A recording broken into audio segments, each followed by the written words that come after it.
Today, we're digging into something that might just shift how you see a particular country, South Africa. Now, it's often viewed through, well, different lenses, but it has this significant, though often hidden connection to global issues specifically as a known staging ground for groups like the Islamic State.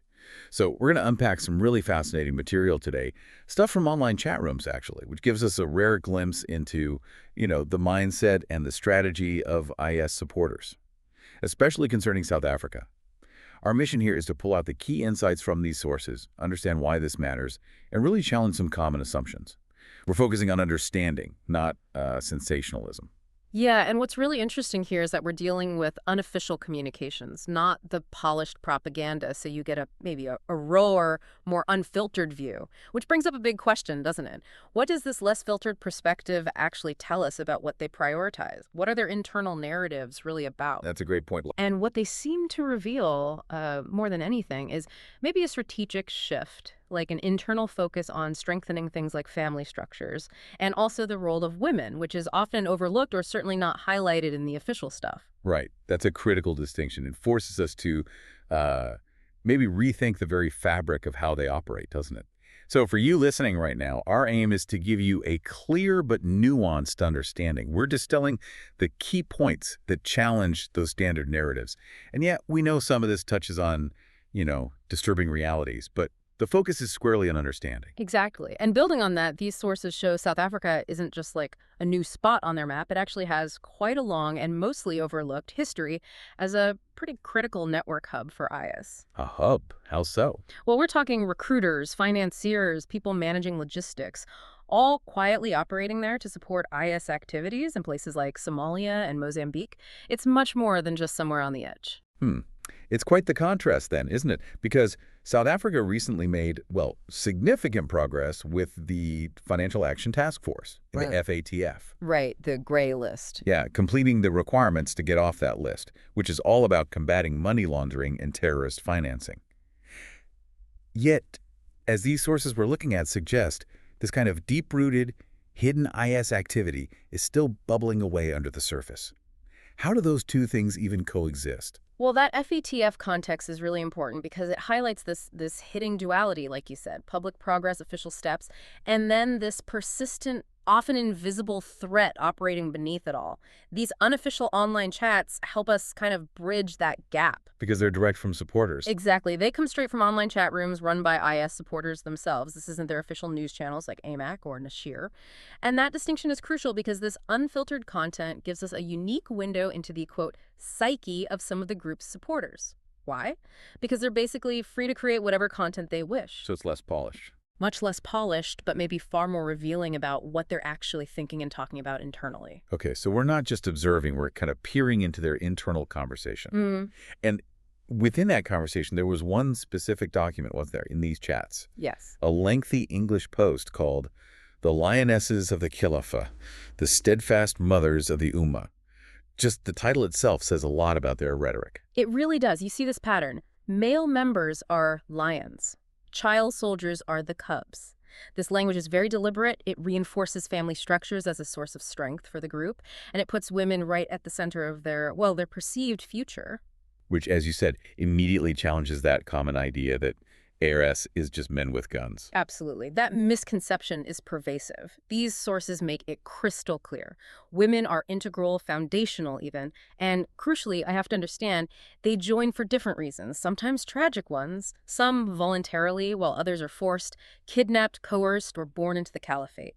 That distinction is vital. It really is. Yeah. It's not just a footnote. It changes how you understand their roles, the complexity of it all, and maybe the group's strategic depth. Precisely. So this Lionesses post, Yeah. it sounds quite reverential. It even has an introduction that sets that tone. Oh, definitely. It quotes, let me find it. In the darkest days, among them stand three noble sisters, Laith, Fatima Patel, and Isa al-Qawatiya, each a shining example of sacrifice and loyalty. It's almost like, hero worship. Wow. Okay. And does it detail what roles these women are meant to play? beyond just being wives or mothers. Yes, it gets quite specific, moving beyond just the battlefield image. They're described as, quote, the wombs of the believers. So, yes, bearing children for the next generation is key. But also the tongues of the callers, meaning crucial for recruiting, for spreading the ideology, and the hands of the patient, which points towards roles like medical support. Vital stuff. So the post isn't just naming them, it's holding them up as models. Exactly. Elevating them as archetypes.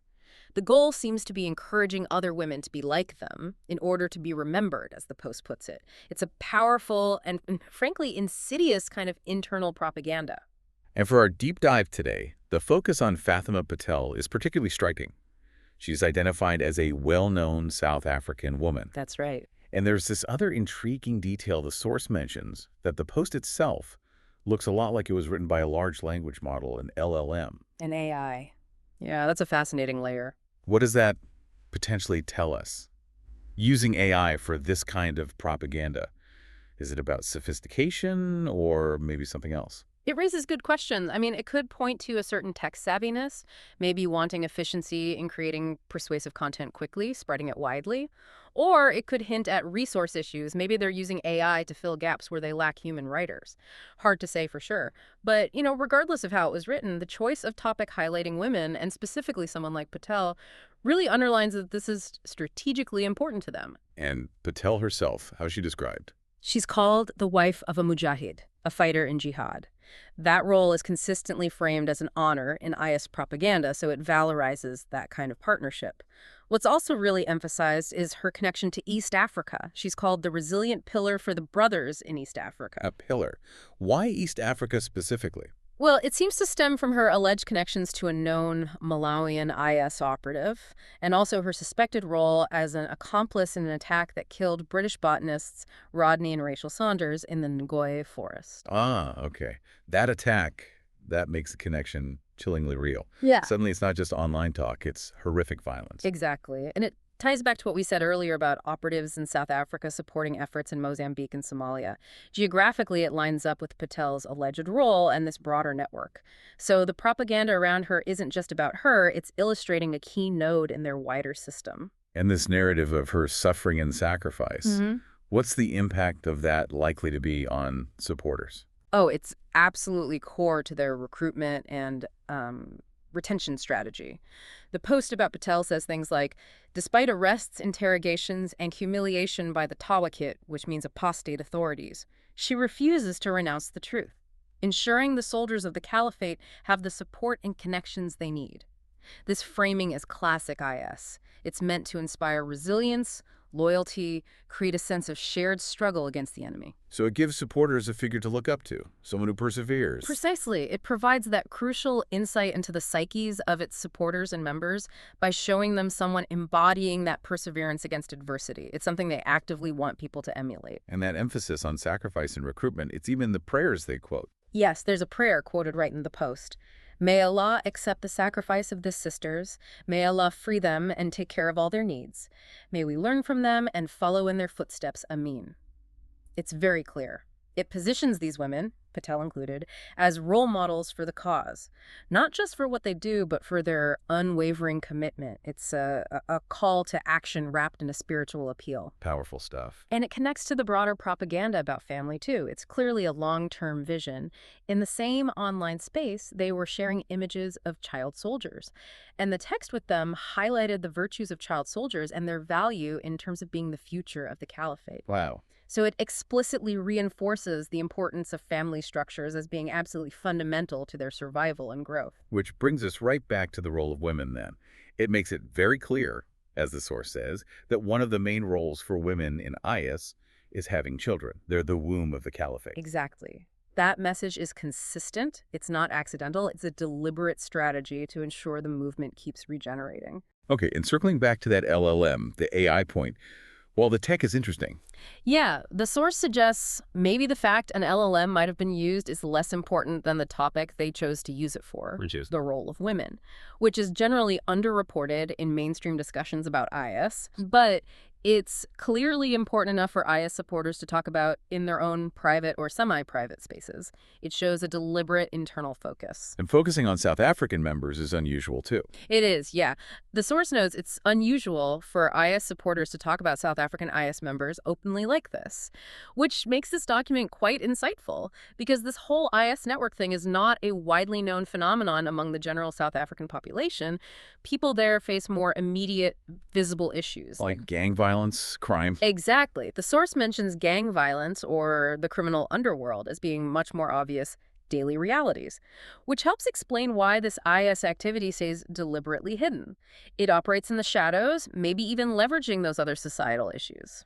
Which leads us to a really crucial, nuanced point when we talk about women in IS. Yes. It's vital to distinguish, isn't it, that some women are willingly complicit in IS activity, and Patel's a prime example of this. Yeah. We have to push back against that bias that women are not dangerous or that they are not as big of a threat as male members. Absolutely critical. Their propaganda value and numerous other contributions are significant. They can be active and, yes, dangerous participants. But at the same time, But, and this is just as important, we must reemphasize that many women are still forced to join the group. They are victims. IS is infamous for its heinous activities against women across the world. We have to remember the Yazidi genocide and for their captivity of Yazidi women for sexual slavery. The reality is often this tragic, complex mix of agency and terrible victimization. it's a spectrum, not a single story.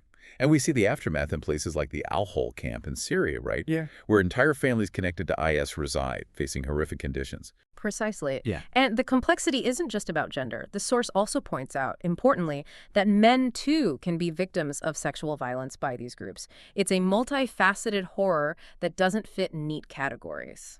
So if we try to connect the dots here, pull this together. Yeah, if we look at the bigger picture, what we've discussed today isn't just about one network in South Africa. It's about the sophisticated, multifaceted ways these groups operate globally. They leverage everything from perceived family values to, online tools like maybe even AI. And it's just crucial to understand the diverse, sometimes contradictory roles people play, whether they do so willingly or because they're forced into it through coercion and brutality. So what does all this mean for you, listening, trying to navigate this incredibly complex world? Well, I think this deep dive really shows us that the stories we don't always hear, the ones beneath the surface, can often be the most revealing. They challenge our assumptions, right? They show us these hidden currents, even in places we might not expect, like South Africa in this context. And as we think about these insights, especially about the really critical and varied roles women play in groups like IS, it leads us with a pretty important question, I think. In a world just saturated with information, with headlines constantly shouting at us, how do we make sure we're actually looking beyond those headlines, beyond the easy narratives? How do we truly understand the hidden complexities and the human stories, both the willing and the unwilling participants that lie at the very heart of these global conflicts?